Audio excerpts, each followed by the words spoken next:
We're joined with the top management of Wipro. Now, Wipro's turned in some very good results for the third quarter. In fact, if you look at the key metrics, if you look at their revenue growth, it's almost touched a 36-quarter high, sequential revenue growing at 3.9%. If you look at their margin numbers, that's touched a 22-quarter high. They've clocked deal wins of $1.2 billion, and their guidance for the next quarter is looking positive as well. To get more insights on the outlook forward, we're joined by Thierry Delaporte, the CEO of Wipro, Jatin Dalal, the CFO, and Saurabh Govil, the President for HR. Thank you all very much for joining us on ET Now. Thierry, bonjour to you, and looks like you have the Midas touch. Within 6 months. You're winning billion-dollar deals. You're touching new quarter highs. What's the secret sauce? If you can share that with your stakeholders. I think this is, I certainly am happy to see the results we've delivered in the quarter 3.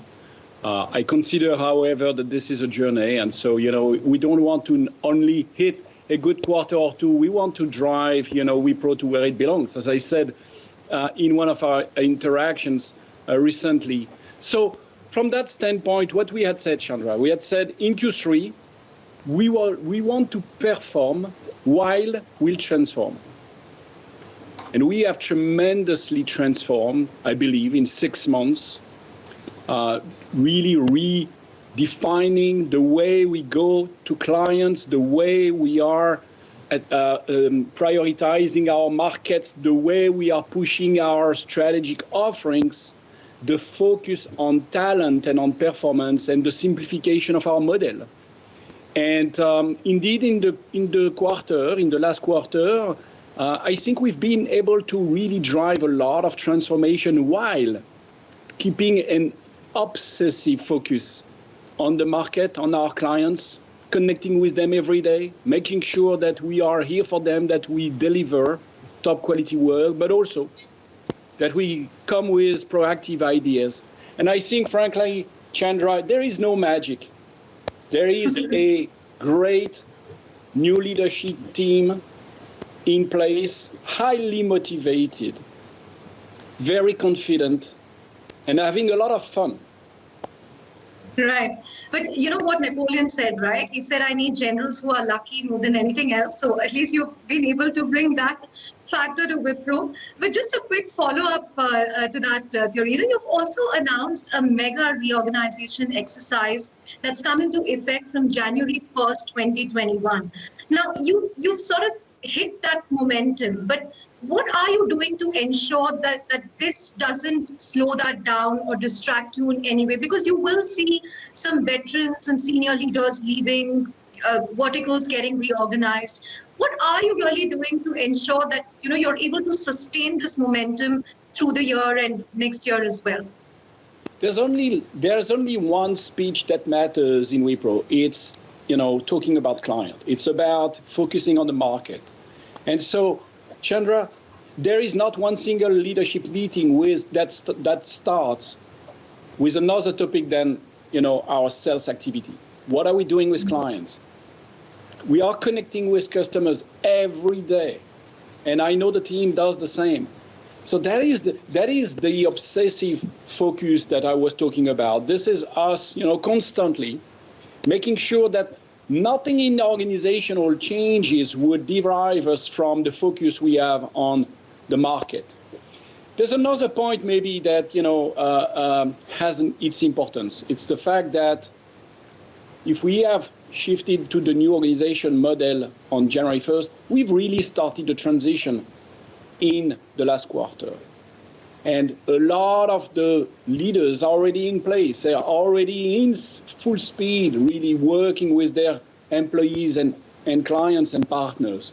So I think it's an increased focus, it's high intensity, it's discipline, and it's real alignment.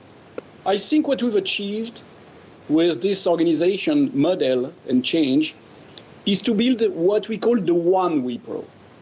Having teams joining forces to really bring the best of Wipro to our customers. And you're right. Maybe we have also some luck, and you're the second person in a row reminding me Napoleon today. I hope I will not have the same end than Napoleon. But, certainly, I think we have also a good market. We must recognize that. It's a good market where, digital transformation is center in the strategy of our clients across industries. Right. Over to you, Jatin. One other factor or metric that's really stood out is the margin expansion that you've managed to achieve this quarter. Margin expansion at 243 basis points sequentially, which is the highest in 22 quarters. Now, over the course of the press conference, I think Thierry mentioned that offshore on-site mix, utilization, everything is at an optimum level.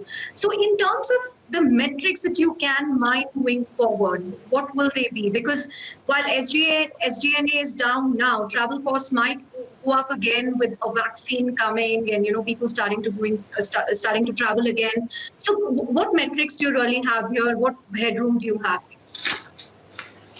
Yeah, so let me say a little bit from medium-term standpoint. We have, what we can drive. I think one biggest lever for margin is the revenue growth itself, because it creates operating leverage. It creates a great utilization of existing resources.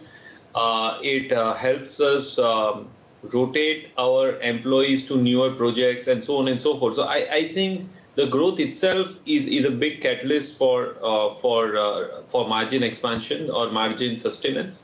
And the second really is investment in automation and AI, which can become a medium-term expansion of margin. Yes, we will have some of this cost which are impacted today will come back later, probably in this calendar, as travel goes up and some of the facilities are fully occupied or semi-fully occupied.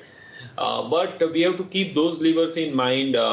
Long-term plays in sustained revenue growth and significant investment in automation, and everything else, of course, remains offshoring, utilization, pyramid, and so on and so forth. And with the nature of deals changing, because you're winning more of these deals that require rebadging of employees, will that be margin dilutive in the short term? I would say that margin should be seen in context of portfolio, and so long as you are continually winning, your ability to optimize your portfolio also is very high for your existing base. So yes, you will have to make certain investments upfront in some of the large deals, but you remain very rational around it. You have a game plan at a portfolio level about those investments. So I wouldn't be unduly worried of its impact at an aggregate level, and we will do what is right for the deal in the context of the deal, Chandra. Right. Saurabh, coming to you, very strong hiring numbers this quarter as well. You've also onboarded thousands of freshers with growth coming back. Do you expect this to continue? Because though IT companies have been talking about non-linear growth for ages, I think headcount addition is a short indicator of growth. So can we see this continuing in the next quarter as well? Yeah, Chandra, very clearly, we would see a robust hiring in the coming quarters, both freshers as coming on board. We hired on Q2, Q3, we'll be doing in Q4, as well as lateral hiring across the globe. We have investments, growth coming in very broad-based, and we will see the hiring happening there. So if you see a function of a supply chain, you have to look at both attrition, people leaving us, people whom we are hiring, and the utilization, all coming these pieces together.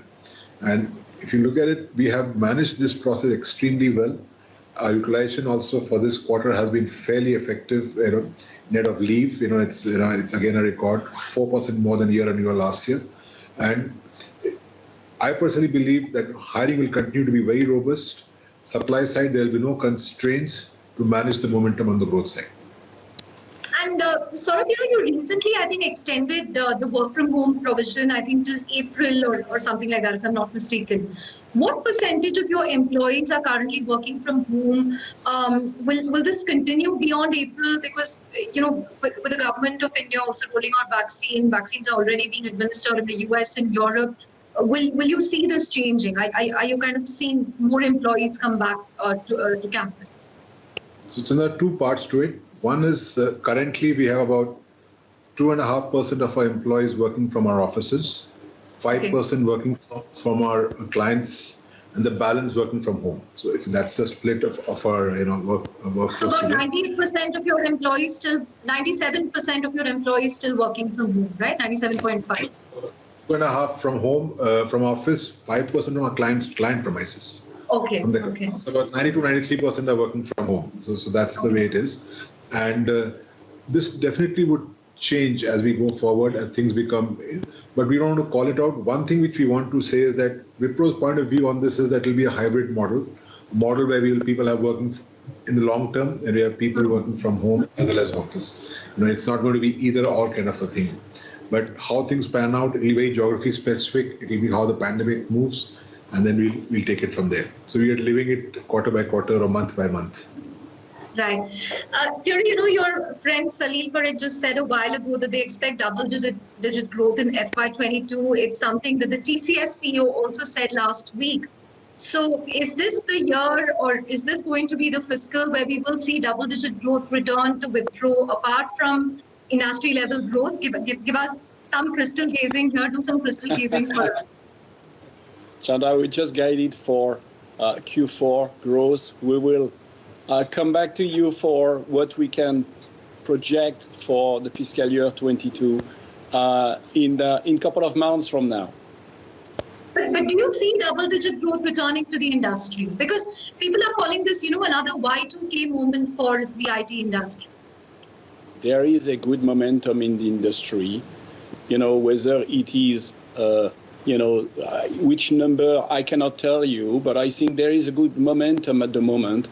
In particular, around what I would call the new technologies and every topics of the digital transformation of our clients. In these areas, there's no question that the double-digit growth will sustain in FY22. Overall, I think the growth will be good. So does good mean double-digit? I'm just trying to interpret the adjective. That I cannot tell you.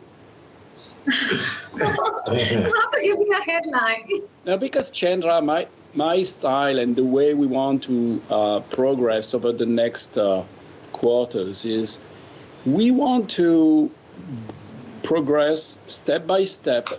We know that we are on a journey, and I don't want to be reactive to what one says or the other says.